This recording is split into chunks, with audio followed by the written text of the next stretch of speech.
Humans used to be a very feeble species that couldn't even defend itself against small creatures hundreds of years ago. They used to be pitiful in terms of physical strength and violence. They lacked weapons, were terrible at fighting, and had no method to defend themselves from natural disasters. They'd once discovered a breed of beings with superhuman strength who were so much stronger than them that humanity collectively began calling them nobles. These nobles were initially scared of mankind, but they soon realized that humans are virtually defenseless and harmless. This, combined with the fact that mankind held these nobles in high regard, led to the development of the noblesse oblige concept. This means that every noble is obligated to defend mankind at any costs. In this way, the nobles and the humans formed a very special bond in which the nobles were clearly ranked above the mortal humans and had the respect and admiration of all the humans, who did every task that was required of them, whereas the nobles ensured that no innocent human was ever harmed. Ray, a noblesse, the head of the nobility, fell asleep more than 800 years ago. He had barely just awoken when an unknown intruder pulled his coffin from a safe. He is astounded to see how different the world has become since technology has grown so rapidly, and everywhere he walks, he sees human inventions that were never previously possible. He travels around and eventually locates his servant, Frank. Frank is surprised to meet Ray and quickly pulls him inside his house to tell him about current events in the world. Ray finds it interesting how much the human world has evolved and wishes to see it for herself. Frank, the principal of the high school, enrolls Ray in one of his classes so that he can spend time with modern people and learn about the advancements that he hasn't seen in the preceding 820 years. Ray quickly befriends Shin, a tall, red-haired man who is an amazing martial artist and athlete. He is taken aback by how nonchalantly these humans treat him, the noblesse. He notices that humanity appear to have lost their instincts for recognizing nobility, leading them to feel that they are no longer so reliant on them. One evening, as he was drinking tea with Frank, an unknown guy approached them and introduced himself as M21. He informs them that he is a modified human who was produced by the Union, a wicked scientific organization. They were manufactured in test tubes, never given a name, and were only referred to by their serial numbers, according to him. They were injected with countless drugs and tested medicines to see how they would react, and the conditions were so bad that all of his friends died during one of the other parts of the process, except for him and one of his friends, who both survived and gained superhuman strength and abilities. Numerous hidden organizations then attempted to control the world's power by utilizing them as destructive weapons. Finally, he was able to flee the Union with his companion, who opted to separate for the time being in order to find a purpose for their life. After learning about M21's skills and how he ended up saving the lives of pupils from this school, the director invited him over. He wants him to stay at his house for the time being and work for him, as the Union will continue to send men after him in an attempt to assassinate him. He pauses for a moment before asking what he wants in return. Frank laughs at him and tells him that he only needs to act as school security for the time being, and M21 agrees. The next day, Rai arrives at school and is greeted by a swarm of females who are captivated by his regal demeanor and grace. He enters inside the classroom and discovers Shin has a shattered hand and is wearing a cast that his friends have doodled on. He decides to give this strange habit a shot and pulls out his marker, drawing all over his cast. He then sits down and begins attending class with them and even goes to lunch with them, where he insists on having ramen every day because he cannot go back to food from his time. After class, Shin and his loser friend, whose name I don't know, began chatting about playing mobile games together and invited Ray to join. Ray, on the other hand, has no concept what a cell phone is and appears perplexed. Shin and the loser explain to him that a smartphone is a highly useful tool in modern times since you can never get lost with it, you will never be bored, and you can chat to anyone at any time. Ray can't believe such a thing exists and goes up to Frank, who is chilling atop the school with M21 in the twilight. He informs Frank about the technologies Shin mentioned. Frank smiles at him and tells him that the world has changed significantly since Rai went to sleep and that technology like this is now available. The next day, Frank gets Ray the most contemporary and high-spec smartphone which he uses in class. Shin and his friend are both surprised to find him holding the phone, but they are pleased for him. They quickly realize, however, that Ray has no knowledge how to use a phone, as when Shin asks for his phone number and email, Ray looks at him blankly, as if he has no understanding what is going on. The loser friend takes Ray's phone and begins showing him how to use it. He also teaches him how to send an email, which Ray quickly grasps and begins sending to Frank. That day, while eating lunch, the trio heard a lot of noise coming from the school playground and proceeded to investigate. They noticed that a gang of thugs in automobiles has invaded the school grounds and is harassing the female students while beating the boys. Rai is fascinated by this because he has never witnessed humans squabbling amongst themselves in his life. Shin ran in and stopped the hit with his damaged hand as one of the brutes seized the janitor and prepared to punch him. The man accuses Shin of attempting to take his girlfriend. The loser questions Shin's actions, but Shin responds that she was about to tumble off the curb, so all he did was grab her to keep her from falling. The father, on the other hand, has no intention of listening to him out, and his thugs begin abusing the students at his school. Shin cautions him and tells him to leave, but the brute begins punching Shin. He avoids most of the punches, but when he is trapped, he is unable to back off and is hit in the face by one of his punches. Raya looks over the chaos and stares at M21, who really wants to go and stop everything, but is afraid of displaying his superhuman strength because he is attempting to keep a low profile. The brute begins kicking Shin and attempting to stomp on his head, but Shin rolls over. The brute attempts to strike him, but Shin deflects all of his blows before delivering his own straight to his face. The monster becomes further angrier and begins throwing hard blows, which Shin tries to parry with his damaged hand. His cast begins to peel off and the brute strikes him in the gut before slamming him on the loser as they both collapse to the ground. He rushes towards Shin, but is stopped by the janitor, who urges him to leave since he would not let him harm the pupils, but the brute doesn't care and grabs the janitor by the throat. M21, who walked calmly towards him and told him to let the janitor go, interrupted him before he could do anything. If he doesn't want to get beaten up, the brute advises him to piss off. M21 responds once more by urging him to leave the janitor alone, prompting the brute to drop the janitor and attempt to punch him. M21, on the other hand, is light and quick and easily dodges his punch before snatching his chain and slamming his head on the ground. The brute tries to grab his hand to get him to release go, but M21 is far too powerful. He then smashes the brute against one of the cars and threatens to kill him, scaring him so much that he flees with his gang. Everyone applauds M21, who is taken aback because he is not used to being praised. Ray, who is seeing all of this, simply returns inside to finish his ramen as he gradually realizes how dangerous humans have become in comparison to the past. The next day starts as usual, and Shin is late for class as usual. The teacher finally walks in with 2 new students by his side, whom he claims are transfer students from Korea. The guy is short, has a spiky set of hair, and introduces himself as Regis, while the girl introduces herself as Sierra. The teacher then tells Shin that it is his responsibility to show them around the entire school, which he reluctantly agrees to. Rai immediately realizes that these students are nobles and not ordinary humans, and even the new students seem to notice Ray's unusually strong aura, which is strong even for a noble. They all sit down for lunch in the afternoon, and Shin notices that even these new students seem to be inept at modern things similar to Rai. Regis tries to use a chopstick but fails, while Sierra decides to simply use a spoon. Later that day, Shin, the loser, Regis, Sierra, and Rai all went back to Frank's place, where they were hanging out when Frank walked in with M21. He is surprised and annoyed to see Shin and his friend making the place dirty, but he knows that they are Ray's friends, so he tells them that they are welcome and goes inside the kitchen to simply wash dishes. When he goes back out, Shin tells him that neither Sierra nor Regis have anywhere to live in this town and asks whether Frank can take them in. Frank again gets annoyed at him, but Ray says that he doesn't mind, which forces Frank to say that he doesn't mind either. The following day, a group of goons stopped Ray, Shin, the loser, and Sierra as they were all walking back to their homes. They all surround the group, and one of them even pulls a knife on Ray. Shin tells them not to harm any of his friends and that he will come with them, so they are all taken to the gang's hideout. They are surrounded by a bunch of hooligans, and their boss looks at Shin and tells him that he's going to learn a lesson today. Shin tells the loser to take Sierra and Rai and move aside while he throws his bag and gets ready for a fight. One of the guys rushes towards him with a bunch, but Shin is easily able to dodge his punch while also dodging an attack from behind and punching him to the ground. Another guy tries to hit him with a wooden staff, but Shin easily dodges him and knees him in the face. 2 more guys try to attack him, but he is easily able to dodge their attacks while delivering a strong counterpunch. Sadly, however, he starts getting swarmed by a bunch of them and gets caught from behind by one of the enemies while another tries to hit him. He is able to defend himself, but again, one guy tries to choke him out from behind, prompting Ray to take a step in order to save him, but Shin shouts at him to stay back and uses his jujitsu skills to throw the big guy off. He keeps getting swarmed and was about to get overwhelmed when Regis and M21 arrive at the scene.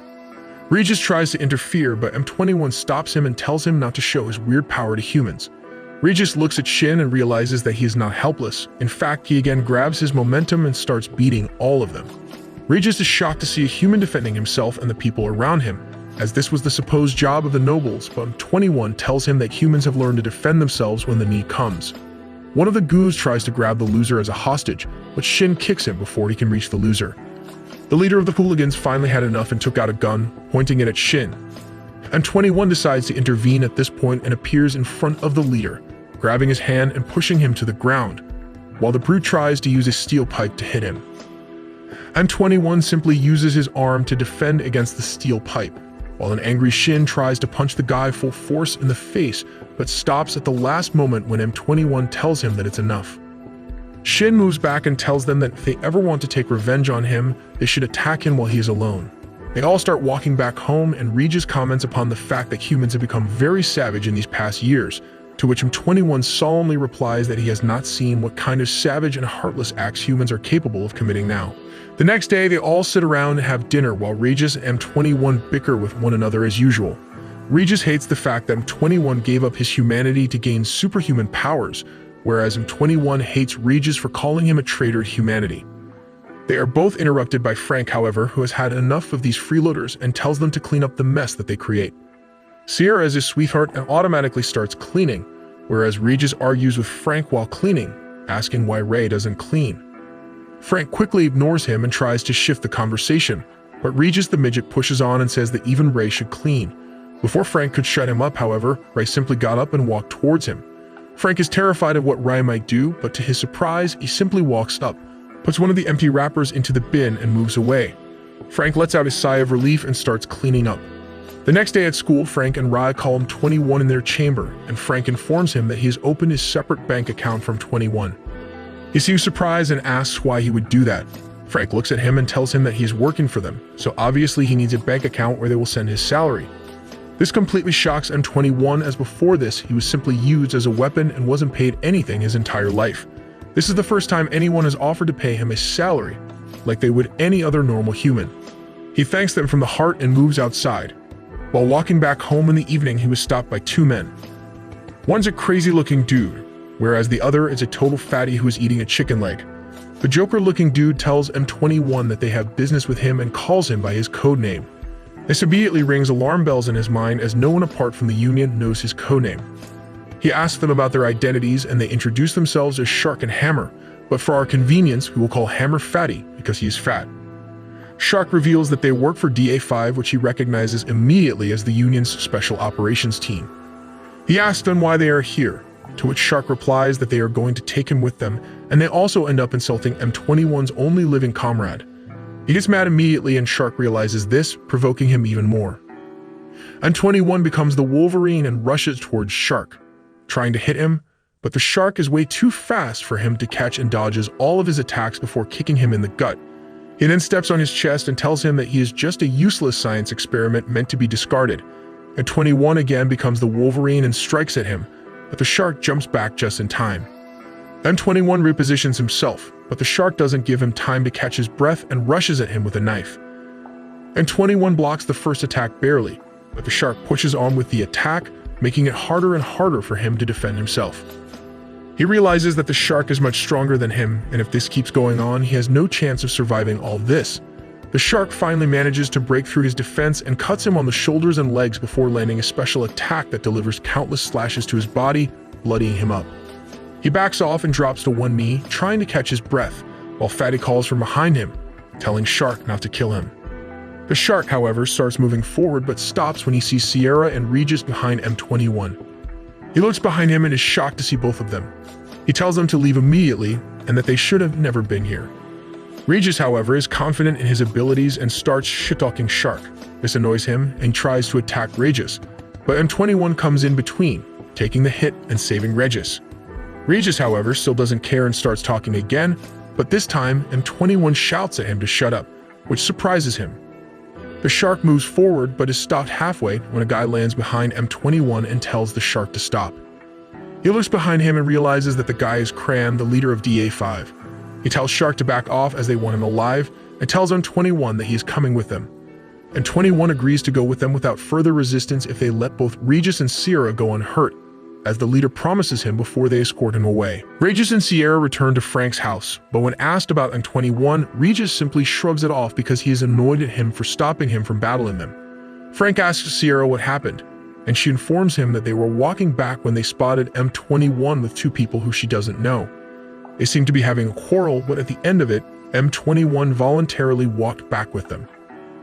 Frank thanks her for the information and thinks about what could have happened. He knows that the people that Sierra is talking about must be the members of the Union, but he doesn't know whether M21 went with them to save Regis and Sierra, or whether he was actually a spy sent to get information on Ray, and finally, when his job was done, he returned.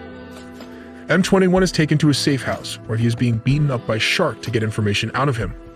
Kranz, however, tells him to stop and asks M21 to simply tell them what happened to the coffin he was tasked with retrieving. When he refuses to answer, Kranz asks whether he has been ordered by the Union to stay quiet. This makes M21 realize that they don't seem to know that he betrayed the Union and released the novelist from the coffin.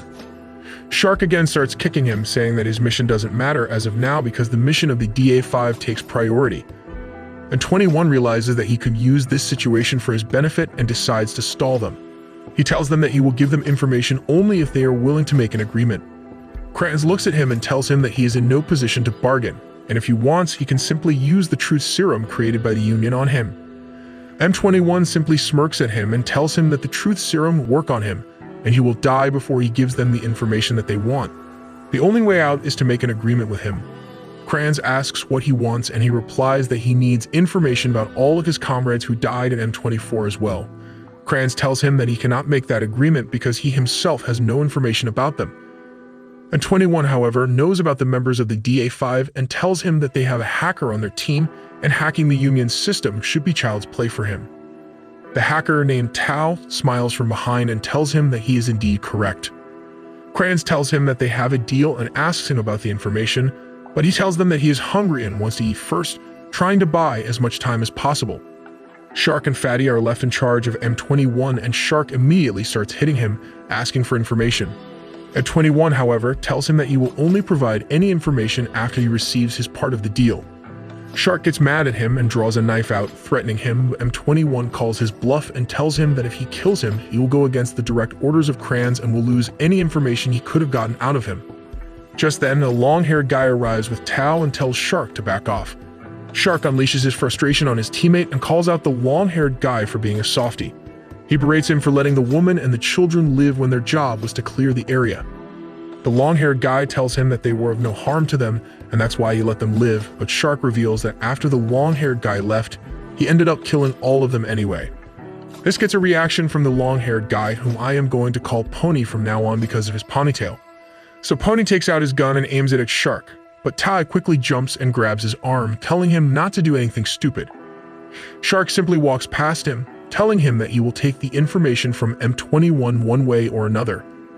On the other side, Regis is returning from school alongside his Shin and the loser when he suddenly spots Shark and Fatty off in the distance, standing on a building. Shin turns around to talk to him, but Regis disappears completely and meets Shark and Fatty in an abandoned park.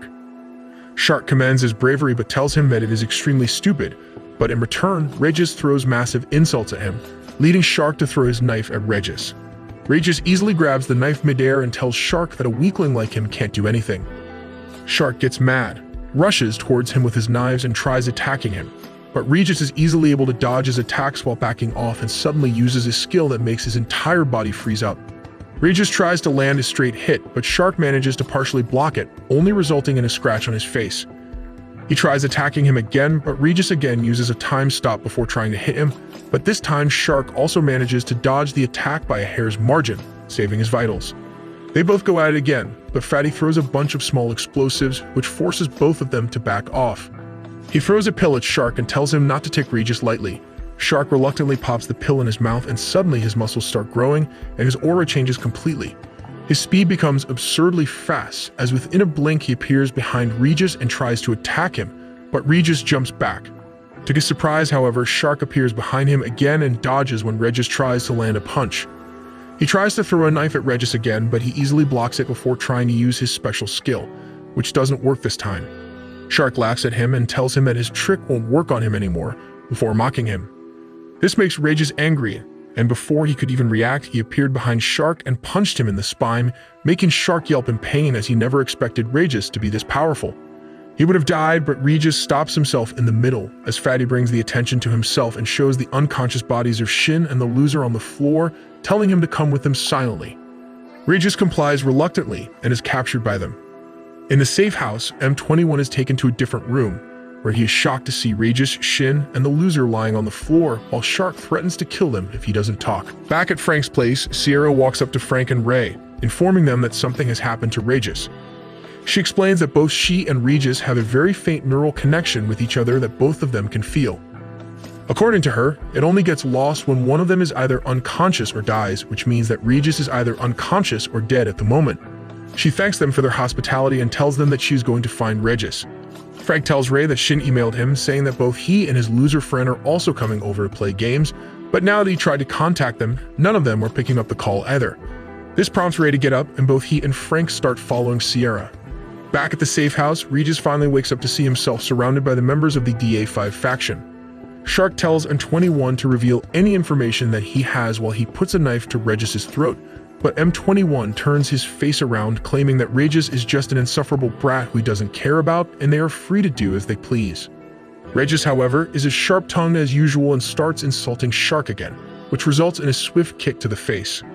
Finally, Shin also wakes up and is shocked to see himself surrounded by these men, but immediately his attention goes towards his unconscious loser friend. He tries to wake him up, and as he wakes up, Shin looks around and spots Regis, battered up, and M21 standing in the distance. He asks M21 what is happening, but he doesn't reply. Regis, however, butts in by saying that M21 has traded his humanity for power, so you cannot expect much from him anyway. Both he and the loser are very confused by this and try to talk to M21, but he refuses to reply. Shark picks Shin up by grabbing him from the collar and puts a knife on his throat, trying to get a response out of M21, but he doesn't budge, claiming that he only knows the kids as some random high schoolers that went to the school where he was posted. Shark gets mad at this and kicks Shin to the floor before stomping on his head. Pony tells him to tone it down, but Shark tells him to shut up as they are no use to them anyway, so it doesn't matter whether they live or die. He adds that it would be better if they died because now they have seen them. Tao, however, tells him to stop, claiming that their memory erasure drugs should be enough to wipe their memories and they won't have to kill these kids, but Kranz intervenes, saying that the kids will have to die, shutting both Pony and Tao down. Shark is happy to hear this and pushes Tao away to make his way towards the loser, but Shin grabs his legs and doesn't let go. He shakes Shin off and decides to kill the loser, but Regis jumps in between them, still bound by the special shackle that stops his powers. Shark tells him to move out of the way, but Regis, as usual, ends up skulking Shark, making him angry again, which results in a big punch to Regis's face. He moves towards him again and picks him up by the hair, but before he can hurt him, Shin decides that he has had enough and jumps in to attack Shark. Shark thinks that Shin is like any other high schooler and decides to simply punch him away, but he dodges his punch and delivers one of his own on his face. Shark drops Regis to the ground and turns towards Shin, grabbing both of his hands and then his throat before starting to choke him to death. The loser immediately runs up to him and grabs his arm, trying to make him let go, begging him to not kill him, even biting his hands to try and stop him. But Shark doesn't care and keeps choking Shin out to the point where his body goes limp and he becomes unconscious. Regis can do nothing but watch because of his shackles, but suddenly, M21 decides that enough is enough and runs up to Shark, becoming Wolverine again and slashes his right arm, forcing him to drop Shin, saving his life. On the other side, Sierra has arrived at the safe house and walks towards the entrance, where her way is blocked by Fatty, who asks her what her job is here with an ugly smile. Sierra calmly tells him to move out of the way, but Fatty realizes that she is one of the nobles with special powers and immediately throws a bunch of bombs at her while simultaneously backing up. He smiles, thinking that he has hurt Sierra, but as the dust clears, he sees her silhouette and feels an intense pain in his torso, seeing that his torso has been slashed open by Sierra without him even realizing. He decides that this is not a good place to fight and throws some more bombs at her before disappearing. Ray and Frank also follow her, but instead of going through the main entrance, they land on the rooftop like Toba bosses. They are met by a pony over there who is waiting for them to come. He asks them about the reason they are here, and Frank, like the coolest guy ever, tells Ray to go ahead as he will join him later before he manifests dark energy around his fists and attacks our pony.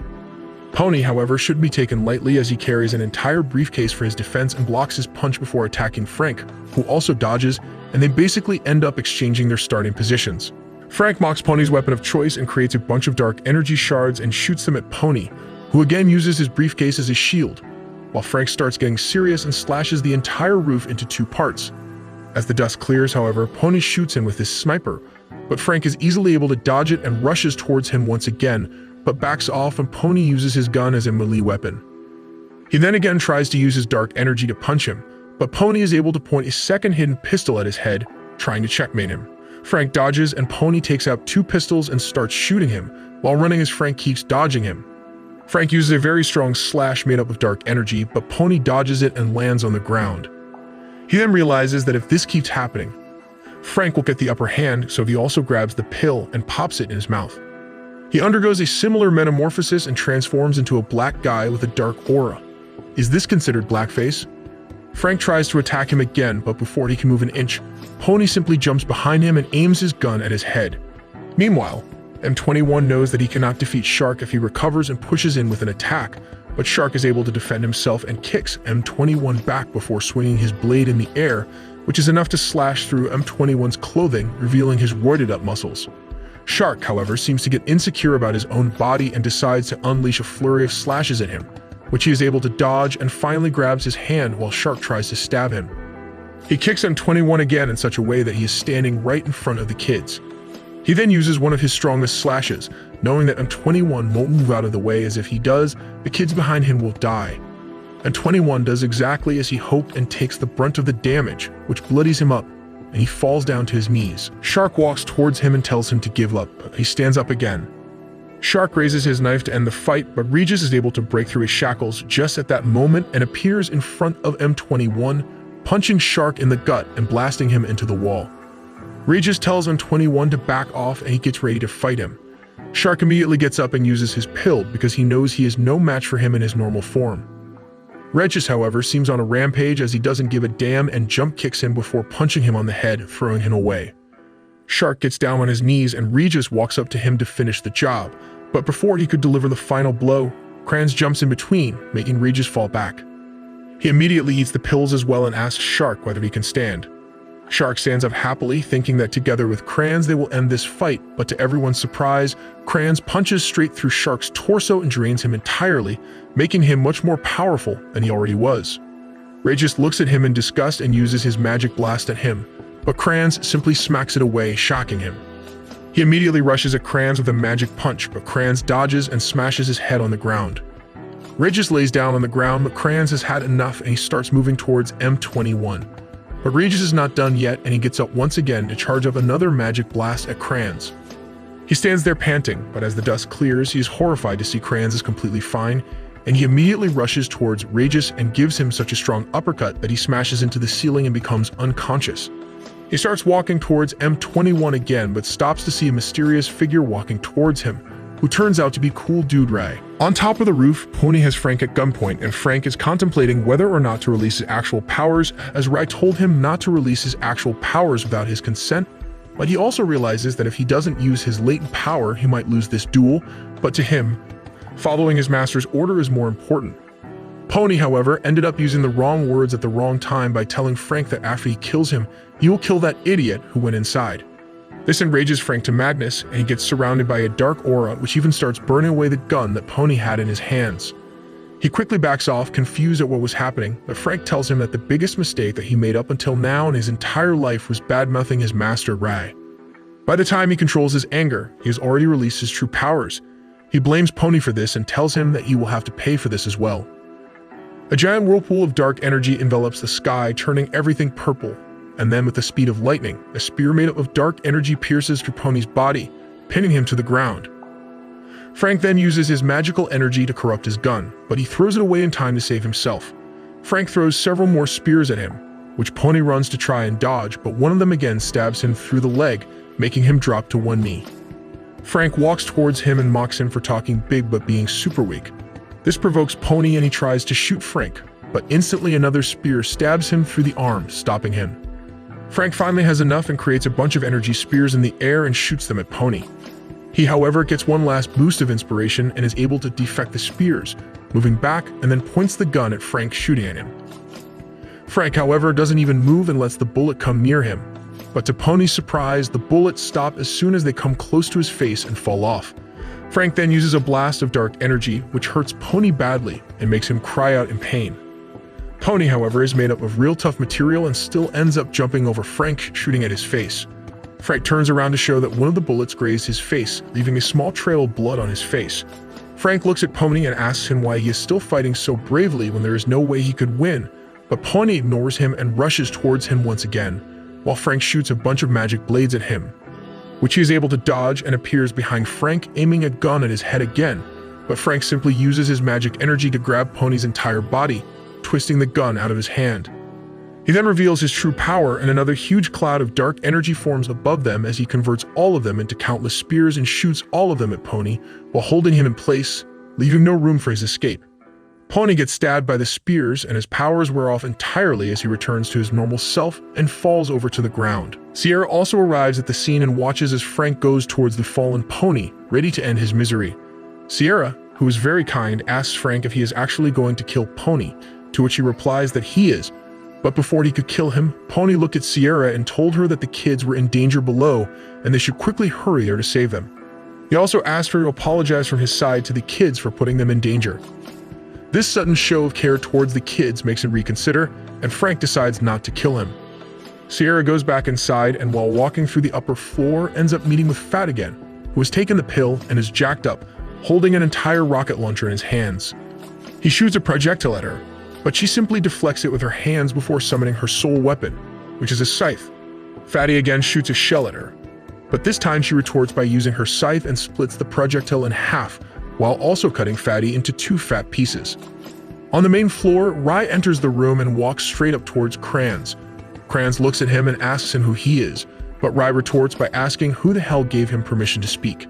Kranz is stunned at this statement, but before he could say anything, a sudden heaviness was felt in the air and suddenly, both he and Tao were pinned to the ground by an extraordinary amount of gravity, which is one of the numerous powers that Rai has. Kranz tries to move, but Rai again asks him whether anyone has given him permission to move, and he slams his face to the ground without even touching it. Kranz somehow manages to get up and slashes in the air, which destroys the pillars behind Rai, but he himself stands unscathed.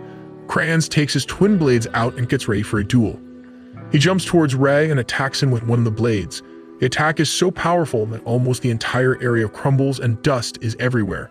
Shin and the others are scared for Rai, as they still have no idea how strong he actually is. As the dust clears, however, they realize that Rai was simply able to stop Kranz's attack completely by grabbing his hand, and then simply saying the word "Begone Thought," which results in Kranz getting blasted back into the walls. Kranz gets out of the crevice and realizes that even after absorbing the shark already, he is still no match for this boy. So he screams at Tao to run over to him and use his pill so Kranz can absorb him as well. Everyone tells him not to go, but Tao knows that he also has a duty that he has to fulfill. He walks over to Kranz, ready to take the pill, but Kranz is so impatient that he holds his head in the air and then tells him to quickly eat the pill. The loser feels really bad for Tao, as he was trying to help the kids all along and was nice to them. He begs Ray to save him as he is a good person, but Kranz tells Tao to quickly transform and then threatens to kill the loser first. This was enough to enrage Tao, who uses his magic to wrap cords around Kranz's neck, pushing him back and jumps towards the side of our group, claiming that he will never support him for hurting kids, but an angry Kranz has super speed and is able to reach up to Tao very easily, grabbing his face once again, and was about to land a powerful punch, which will kill him. But he is stopped by Ray, who merely speaks the word "stop," and that is enough to stop Kranz's empty body into place. Rai is so cool that after doing that, he walks up to the loser and asks him why he begged him to save Ray's life. The loser seems confused and apologizes, but Rai tells him that they are friends and he can simply ask him for help. He then turns towards Kranz and decides to end the fight. He raises his hand and suddenly, each and every droplet of blood inside the room starts swirling around his head. This totally shocks even Regin, who remarks that only the nobles could do that kind of magic. Kranz tries to dodge the blood splashing around him, but he realizes that if this keeps up, he will end up losing, so he decides to rush towards Ray. But he is ready and uses his magic to push him back before using all of the blood in the area to completely shred Kranz to the point that he is erased from existence. The battle gets over and finally they all return home. And 21 and Pony are nursed back to health, while Frank apologizes for releasing his powers when he should have asked for his consent. But Ray tells him that he trusts him and knows that if he broke his promise to Ray, there is definitely some kind of reason that gave him no other choice. Frank is delighted to hear that his master trusts him so much and beams at him before walking to the dining table to have breakfast. After breakfast, M21 overhears Pony and Tao talking about how they want to leave the Union and pretend to be dead, as they have no other place to go. M21 hears this and goes over to Frank before they can leave and bows in front of him, begging him to let these two stay with him, as he knows that Union will find and kill them otherwise. Frank smiles at him and tells him that he doesn't have to beg him for anything as this is his home as well, and of course they can stay in this house as they can be used as important assets as well. Shin and the loser are finally strong enough to attend the school again after being fully healed at Frank's house. They both enter the school gates to find both Tao and Pony dressed in a security uniform alongside M21 because of their cool clothes and sharp demeanor. They are being swarmed by girls left and right as if they were a K-pop band. Shin is jealous because not even a single girl is giving him any attention, whereas as soon as Rai enters the school alongside Regis and Sarah, all of the girls start fangirling over him as well. Inside of the class, Shin is still sad about the fact that he gets no bitches, and later when they go inside of the canteen, it pains him even more as even the Ray is simply waiting for his ramen to cool down. All of the girls seem to flock up to him for no reason.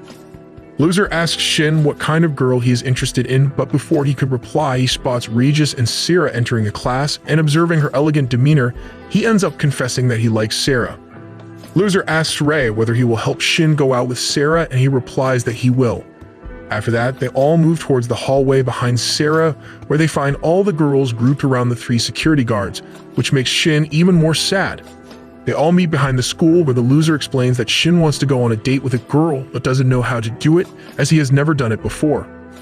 All of the 3 men try running away as they themselves don't seem to have much experience in this matter either, but they are all stopped by Shin and the loser, begging them for help. Tao decides to open Bing, which is the best browser ever created, and starts looking at WikiHow articles about getting maximum Riz, whereas Pony decides to teach Shin the old school way of doing things but ends up getting embarrassed. Finally, after losing all hope, they end up going to Frank, who proudly tells them about his exploits and how he had so much Riz that even if he breathed, the girls around him used to go crazy. He tells them that if he wants to go out with Sarah, he should learn about what she likes and what she doesn't like. This seems like an excellent idea to them, and they end up going to Regis and ask him about Sarah, but he replies that he doesn't know anything about her as they barely talk. They only work together because they have to, and apart from that, he has no interest in knowing about her. He starts moving away when M21 pokes at him by saying that he probably has no bitches and never even smelled a girl before. This makes Regis angry, who tells him that he is very popular among girls and he doesn't need to prove anything before moving away. He, however, is again stopped by M21 poking fun at him, as they are always at each other's throat. Just then, however, Rai ends up commanding Regis to help Shin, and he immediately kneels down and agrees. Later, they all go down to the library, where he instructs Shin to write a love letter to Sarah, but this dyslexic idiot has no idea how to write anything that isn't mindless squibbling. He ends up getting fed up and walks away, crumpling the paper and throwing it away. Afterwards, they decide to play towards Shin's strengths, which is his athleticism. They organize a basketball match after dividing the team, so that Shin can look cool while playing amazing, and the rest kind of just let him win. The game starts and the ball ends up going towards Ray, who has never played this game before. He simply grabs the ball with an extremely menacing aura surrounding him, but instead of dribbling or passing, he simply walks towards them, which becomes a foul and the game starts again. Shin is able to get his hands on the ball and tries to shoot for a basket, but it ends up missing, and the loser friend again passes it towards Ray, who simply dodges the ball elegantly without even moving. The ball goes towards Regis, but instead of passing it towards Shin, this competitive idiot ends up rushing past them, and when Tao tries to take the ball away, he simply shows him his NBA level skills and drops him. He tries to secure a basket, but is stopped by M21, who then engages in a vicious competitive battle with him, in which both of them keep trying to one-up each other. Tao decides to intervene and throws the ball towards Shin, but M21 ends up getting the ball and secures a basket for their team. This fires up Regis as well as the competitive spirits skyrocket, and they both keep shooting for baskets one after the other. Finally, the ball again goes to Ray, who shoots it towards the end with such an incredible speed that no one dares to block it as it goes towards Shin. Shin grabs the ball and decides to not waste this as he runs towards the hoop, but just before he can secure the basket, Pony ends up blocking the ball to everyone's surprise and shoots a three-pointer and secures the victory for their team, only later remembering that this game was supposed to make Shin look better. Shin and the loser sit outside the school as he doesn't think that anything can be done now. Regis and Sarah both arrive at the location, and Regis tells him that he is summoned to Frank's house and walks away, while Sarah waits behind and hands him a crumpled paper, which turns out to be the love letter that he was trying to write. Apparently, Rai ended up giving the letter to Sarah, and she tells Shin that she likes him the best when he is being himself, and they all walk together towards Frank's house. They all reach Frank's house, where the atmosphere seems to be a bit serious, When the loser asks what's up, Frank replies that they are going to erase their memories, surprising them completely. Shin calls bullshit and says that there is nothing like a memory eraser, but Frank replies that they have already rewritten their memory twice before, as the existence of nobles and superhumans like M21, Tau, and Pony cannot become human knowledge. They both try to fight this, but even Ray claims that this is how it needs to be and starts sipping his tea.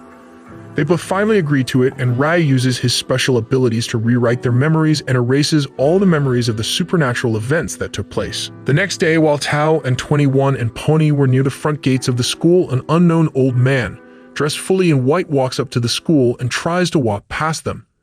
The three men confront him and ask for any sort of identification, but the man simply tells them to back off, while emitting a really strong aura around him. Before they can do anything, however, Regis and Sarah both just appear before them, kneeling down, while the old man asks Regis, why are these measly humans in their way? Regis tries to speak, but is interrupted by the old fellow, who shames him for forgetting that he is an ability. Suddenly, Frank arrives from behind and addresses the old man as Gage, while the old guy is shocked to see Frank here. He takes Gage back to his house, where Gage inquires whether Sarah and Regis are living with these humans, and is horrified when Frank says they are, because this is his house and he can decide who lives here and who doesn't. Gage enters the room, where he finds Ray sitting quietly, sipping tea. Gage asks him whether he has any recollection of the past 800 years, but he replies that he was in a deep sleep.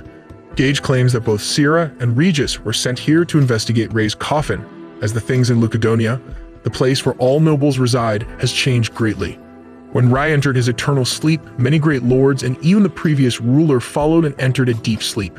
In nobles, an eternal sleep is synonymous with death, and because Rai was the reason the other lord basically died, the new ruler, who is the daughter of the previous ruler, has deemed Rai as a traitor and wants to kill him.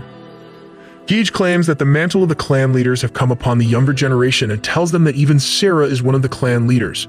Frank makes fun of the country, which was once so powerful, but is now being reduced to nothing. He asks Ray whether he would want to return to Lucadonia, but Rai simply sips on his tea and responds that he will stay here for some time longer.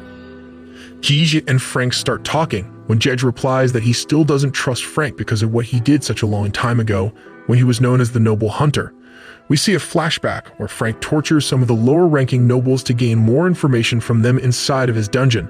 The nobles seem to be shocked to see a human in possession of such immense power, but Frank simply claims that he is there to make sure the nobles don't think that they can do anything that they want just because they are powerful. He moves out of the dungeon and he feels a huge explosion as a bunch of nobles have breached his mansion. He runs outside while the nobles are just behind him, finally cornering him on a cliff's edge. They tell him to stop resisting and come with them to the castle, but he refuses while mocking them and uses his mystical powers to obliterate the entire group at once. By the time he is done with all of these small fries, two of the clan leaders appear before him, one of them being Gage and the other one named Rhaegar. They surround him and tell him that he needs to follow them back to the castle where the Lord is waiting for him, but Frank simply uses an energy blast, which Rhaegar is able to dodge. Rhaegar tells Gage to wait behind as he is going to take care of Frank alone, and moves ahead before delivering a swift uppercut, which Frank is able to block thankfully, but the impact still throws him in the air. Frank uses his dark abilities to send 1,000 spears towards Rhaegar, but he is able to dodge them, and the spears end up cutting through an entire boulder. They both engage in hand-to-hand combat once again and come to a standstill before Frank pushes him back, forcing Rhaegar to take out a magical weapon from his ass. Gage seems to be surprised that Frank is strong enough that Rhaegar is forced to use his ass weapon, but Frank doesn't break a sweat, as he expected him to take out a weapon sooner rather than later. Frank, however, laughs at his face, telling him that his ass weapon smells like shit, before summoning his own dark spear from the sky, surprising both Gage and Rhaegar. Gage comments that the weapon is almost as strong as Rhaegar's ass weapon, and tells him to be careful before the fight begins. Frank slices the air with his weapon, forcing both of the nobles to dodge out of the way as the mountains behind them get sliced to pieces. He walks towards them once again, telling him that they need to learn that they can't do anything they want with the humans just because they are powerful, and launches an attack once again, only to be intercepted by Rhaegar. Rhaegar asks him what the hell is he talking about, as nobles are bound to protect humans at any cost, but Frank tells him that not all nobles are very noble people, as a lot of them use their power to take advantage of helpless women and children, and it is his goal to teach these nobles that humans are neither as helpless nor as weak as they believe they are. He releases even more of his latent powers, pushing both of the nobles back, but the weapon starts taking control of his body, making him go berserk. Gage tells Rhaegar that if they don't stop him before he loses control, he can create a lot of destruction, and pulls out a giant weapon from his ass and rushes towards Frank alongside Rhaegar. There is a huge explosion, and by the time the dust settles, they notice that Frank has escaped, leaving a trail of blood behind. Frank is able to get his body back under his control, rushes back to a nearby mansion, and enters one of the rooms only to find Ray standing by the window elegantly. Frank thinks that he entered the house of some wealthy landlord, not knowing that he is the strongest noble around, and immediately tells Ray that he is here to start his job today as the master of the house. Ray informs him that he himself is the master of this house, and no one apart from him lives here. Suddenly, the gate opens again before Gage and Rhaegar enter the room, immediately bowing to Ray, apologizing for their rude behavior, before telling him that the Lord of Nobles has ordered them to capture and bring back this man to him. Ray looks at them, and then looks at the injured Frank, before using his magic to convert his shirt and pant into the proper dress of a butler, and tells both Rhaegar and Gigi that from now on Frank works for him, and he doesn't want him to visit the Lord just yet. Both Gigi and Rhaegar bow again and promise that they will relay this information to the Lord. 5 years have passed after that, and Rhaegar regularly spars with Frank to teach him how to control his energy better, but each time Frank ends up losing if he doesn't use his full strength, and whenever he uses it, he loses control. Gage advises Ray once again to let the Lord meet with Frank once, as it has already been 5 years, and finally Ray agrees and orders Frank to meet with the Lord once. Frank is escorted to the Lord's chambers, where he is surrounded by a bunch of nobles who despise him. The Lord seems to be very impressed by Frank because, according to him, Ray doesn't let anyone come near him and never meets with anyone because of being very reserved. It is very surprising that he is letting Frank be with him for such a long time, which even makes him jealous of the bond he has cultivated. Frank looks at him and tells him that none of the nobles ever really tried to get to know Ray better, and that is the reason why he doesn't like anyone else. The Lord laughs and asks him why he doesn't create a blood pact with Ray, to which Frank replies that he still has his dignity as a human and doesn't want to bid his life into the servitude of a noble. The Lord tells him that if he creates a blood pact, he will be able to live as long as Ray lives, but Frank still seems to be concrete on his position, claiming that he is not going to make a pact anytime soon. One of the red-haired nobles speaks up, telling the Lord that he cannot let this man create a blood pact with Ray, as he has killed countless nobles before, but the Lord replies that Ray's happiness comes before anything else for him. While heading back inside of the hallways, he ends up meeting Gage and asks him whether he would like to spar with him, but Gage refuses. Frank was about to go back when the red-haired noble, alongside some of his cronies, approached him, and the red-haired guy agreed to spar with him. Both Frank and the red-haired guy go inside an arena, and their battle begins. The red guy seems to have an upper hand as he keeps overpowering Frank with each attack that he throws, and is finally able to make him kneel, but Frank stands up again and summons his dark spear. The red dude attacks him once again, but this time Frank is able to defend himself, but the red dude increases his intensity and is able to push him against a rock finally. Frank gets mad at him and ends up using his full power alongside the spear, but ends up losing control of himself and goes berserk. He stabs the eye of the red dude before both Gigi and Rhaegar intervene, stepping in front of the red dude, telling him to back off as he is no match for Frank as of now. Frank in his berserk form uses a huge magical blast, which is suddenly stopped by Ray and the Lord himself. Ray walks towards Frank as he uses another powerful blast, but Ray is able to stop it easily, but gets scratched on the cheek.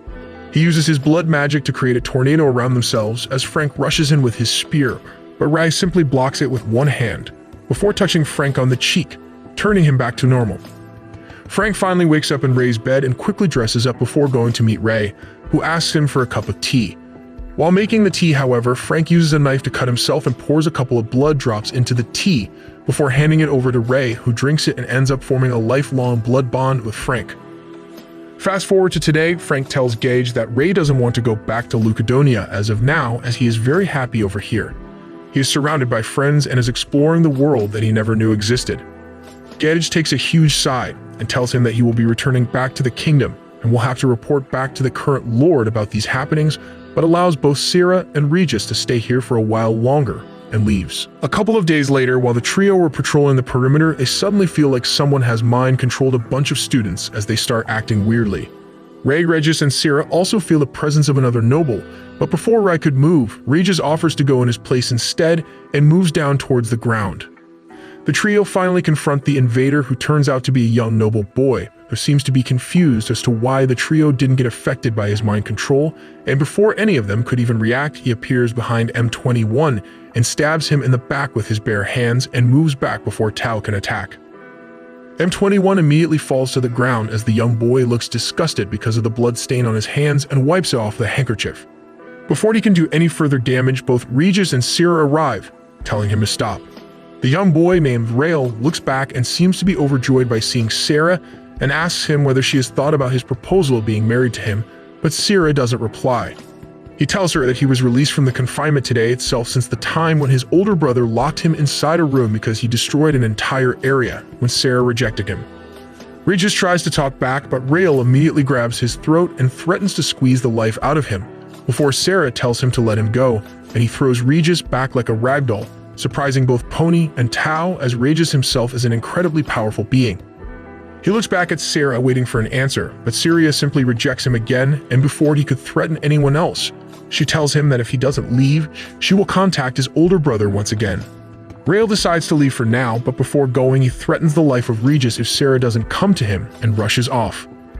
Tao and Pony both start tending to M21 as he has lost consciousness and is in a fatal condition after receiving such a deep wound.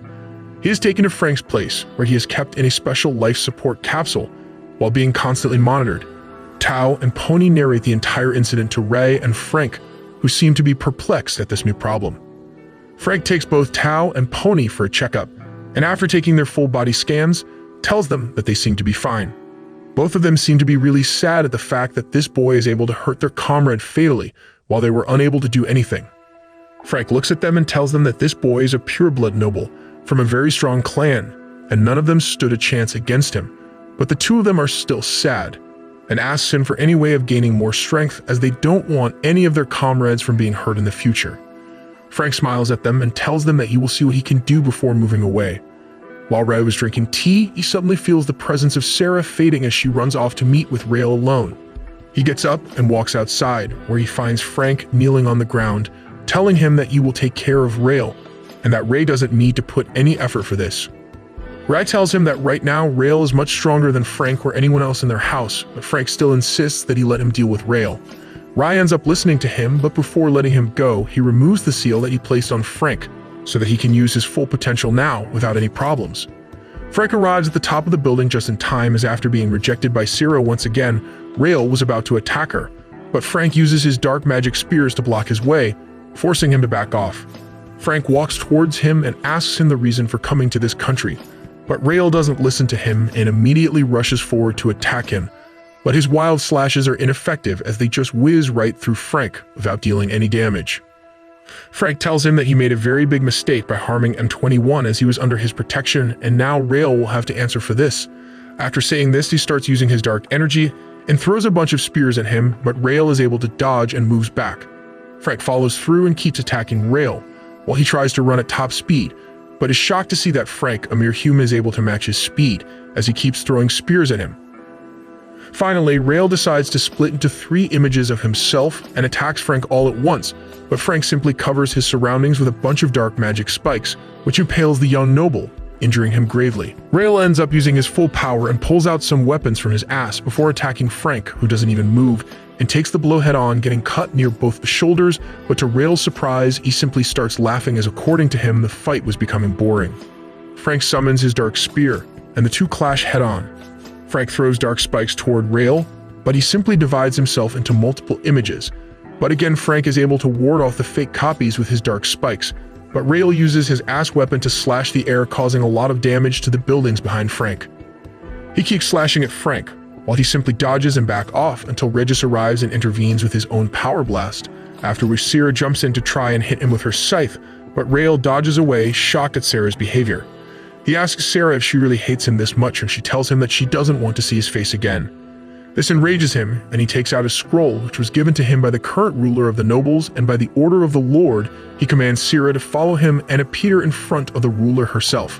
Because it was a royal command, Sarah is unable to refuse and goes behind him, vanishing in the night sky. Both Regis and Frank return back to his place, where Frank tells Rai about the happenings and they decide to go to Lucadonia themselves. Frank meets up with M21, Tao, and Pony before giving them a special drug that he has created which will release their latent powers and make them much stronger. They ask why is he giving it to them now, and he replies that he is going to Lucadonia with Ray and Regis and he would like them to stay here and make sure that everything is going alright. They protest this and tell him that they also want to help, but Frank refuses and walks off. He readies the plane, and alongside Regis and Ray, they end up taking their private jet to Lucadonia. Regis asks Frank where they are going to land, as he doesn't remember the presence of any landing strips in that country. Frank simply smiles at him and informs him that they are going to crash land on a water body. After crashing in the river, they end up walking through a dark forest while trying to create a plan of attack until Regis tells them to stop as they are entering forbidden territory. Frank and Ray seem to be confused at this, but Regis explains that the previous lord asked them never to walk past these forests. Frank simply laughs and tells him that Ray's mansion is located at the end of this forest and he didn't want anyone meddling with his life, and that's why the ruler told everyone never to walk there. They finally enter the mansion, but Ray feels a strong aura coming from inside, so Frank tells Regis to wait here as they go inside to inspect. Ray and Frank walk past the familiar-looking corridors to a giant door, and they open it to see a giant magnificent sword sitting atop of a beautiful staircase. Frank immediately recognizes it as the Lord's sole weapon, while Ray seems to treat it as an afterthought and decides to move back to one of the rooms. Meanwhile, Regis ends up overhearing a bunch of noises from the jungle and goes out to investigate, only to find out a bunch of lower-ranking nobles searching through the forests to find the occupants of the crashed plane. He quickly covers his face up with a mask and descends upon them, knocking them out one by one, but gets overwhelmed by their large numbers, when suddenly a bunch of them are shot and killed by Tao, Pony, and M21, who are surprisingly hiding on top of the trees. Regis takes all of them to Ray and Frank, where they reveal that they ended up hiding inside the plane because they wanted to assist Ray and Frank in what they were doing. Ray looks at them with a smile and tells them that he had a bunch of empty rooms lying around anyways, so he doesn't really mind. They decide to get divided into teams so that Ray can reach the palace of the current leader without any delays. Ray and Frank walk together towards the castle, while Regis and M21 run alongside each other as rivals and as comrades to get rid of any enemies along the way. Both M21 and Regis are being provided cover and information by Tao and Pony, who are hiding amidst the trees ready for any kind of problems that they might encounter. While running through the forests, they suddenly spot a light in the sky, and none other than Rael himself descends from the sky, angry at Regis for following them here. He tells both of them to leave this very instant, but obviously they both decline, standing defiantly in his way. On the other hand, Sarah, who was sent to one of the cells as a prisoner, has escaped and is running towards the Lord's chamber to prevent her from executing Gedge for treason. She, however, is stopped by a red-haired woman who blocks her way and tells her to return back to her cell, and if she does so, she will not alert the Lord about her misgivings, but Syria refuses. The red woman immediately hits her with one of the magic blasts, but amidst the rising smoke, Syria hits her back with one of her own attacks that she quickly dodges. They both go back and forth before Syria decides to get serious and summons Sight from her ass, which forces the red woman to also summon a wand from her ass. She uses her wand to create a bunch of bee-blades and uses them to attack Syria, but she is able to block all of them with ease, but even after that, she ends up getting beaten and dominated by the more experienced red woman and taken captive. On the other hand, Griel tells Regis that Sarah is in prison right now just because of him and his family, as because his grandfather Gedge ended up betraying the Lord's trust. She ended up putting Sarah inside of a cell as well. This ends up affecting Regis, who loses his concentration, and Rael takes full advantage of that, attacking him immediately. Before he could reach Regis, however, a 21 intervenes and tries to claw Rael's face off, but he dodges the attack and backs off. M21 shakes Regis back to reality, telling him to concentrate and tells him to run ahead and save Sarah and his grandfather, while he takes care of this blonde bitch. Regis tells him that he cannot handle Rael alone, but M21 reassures him and tells him to leave, and before Rael could make any wisecracks, M21 lunges towards him with surprising speed, and even though Rael tries to dodge, he's able to scratch him in the face, surprising both Rael and Regis. Tao tells Regis to move on, as Frank gave them some blue meth created by Jess Pinkman with the chili powder, and with that, they are undefeatable. Regis acknowledges the powers of the blue meth and thanks them before moving ahead, while Rael is fuming at the fact that a mere human was able to hit him and lunges at M21, scratching him on the arm before trying to follow up with another attack, but is stopped by the bullets sent his way by the courtesy of our man, the Great Pony. Rael gets even more angry, daring Pony and Tao to walk out of their hiding place and fight like men, but they simply ignore him, as they know that patriarchy is dying anyway. Tao tells M21 that this is a good time to try and provoke him so that he loses his cool and makes mistakes. M21 is used to making these nobles angry, thanks to his experience with Regis, and starts making fun of Rael, calling him a sissy cuck, whose crush hates him. This angers Rael to no extent as he jumps in for the attack, trying to dodge the bullets, but one of the bullets ends up grazing him, making him back off while M21 tries to attack him. He ends up backing off into a trap which is set by Tao, who activates it, and the area explodes with lightning energy. M21 is shocked to see Rail still standing as the dust clears, and his anger has reached his limits as he pulls out 2 blades from his ass, deciding to go all out on these humans. Ray and Frank notices these light shows from a distance, and Ray tells Frank to make sure the boys are okay, as he goes forward to find the castle alone. Rail uses his knife blades to hit M21, who gets hurt and starts bleeding all over, while Pony tries to assist him with cover fire, but Rail simply blocks the bullets with his ass weapon, telling them that now this nonsense is of no use. Both Pony and Tao decide that following the Vietnamese tactics is not going to help anymore, and they jump down the tree and rush towards M21 as Rail kicks him in the face before punching him down, but just before he can end his life with a swift stab, Tao enters the fray and blocks his attack with his whip. Pony, like a true American, starts blasting, but Rail is able to use his super speed to dodge all of their attacks and uses an air slash to throw them away before he walks up to them and starts kicking them in the face. M21 grabs his feet from behind, but Rail simply starts kicking his head as well. Before he could kill them, however, another noble appears besides Rail, who turns out to be the current leader of their clan, Rail's older brother, and the oldest son of Rhaegar, who once fought and trained Frank.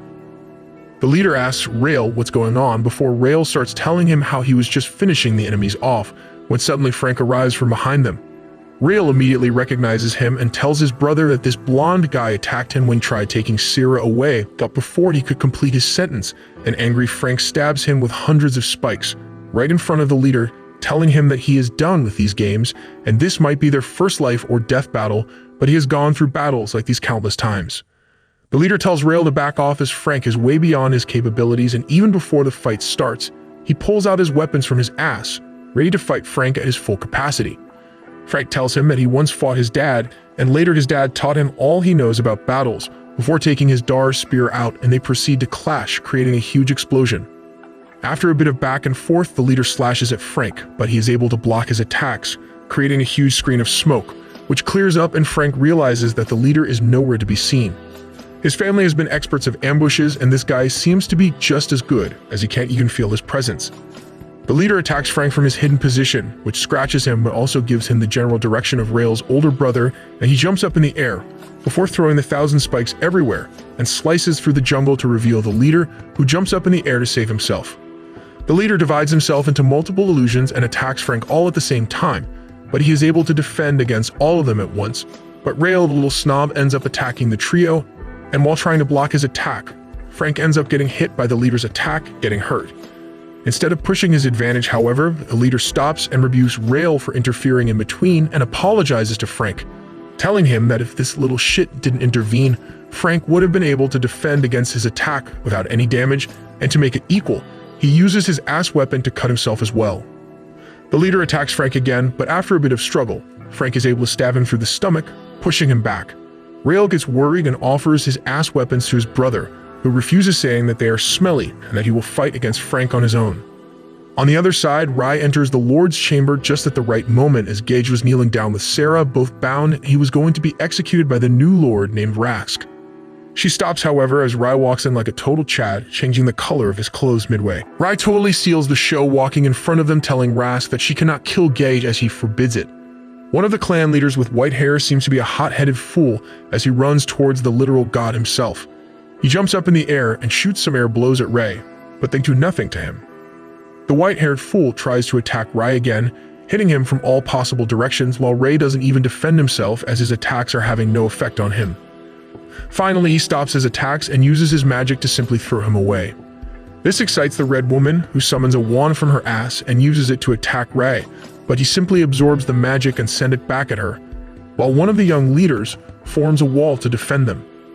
The young boy uses his shield to create a small box around him, which keeps getting smaller, about to crush Ray, but he simply breaks through it without breaking a sweat. All three of them get up and stand in front of Rask, but Ray simply uses his mind control to make them bend to his will. They are all shocked to see his abilities when Gage informs them that a noblesse is even stronger than the Lord, as he is the only one who could punish the Lord themselves. Rask moves ahead and tells everyone else to back off as she is going to deal with him now. She takes out her sword and attacks Rai with it, who simply blocks her magic and uses a magic of his own, which Rask dodges before trying to hit him head-on with the sword, but Rai simply stops it with his hand and pushes her away into the wall. She gets up again and throws a slash at him, which gets blocked by the air surrounding him, before he tells her to use her full potential.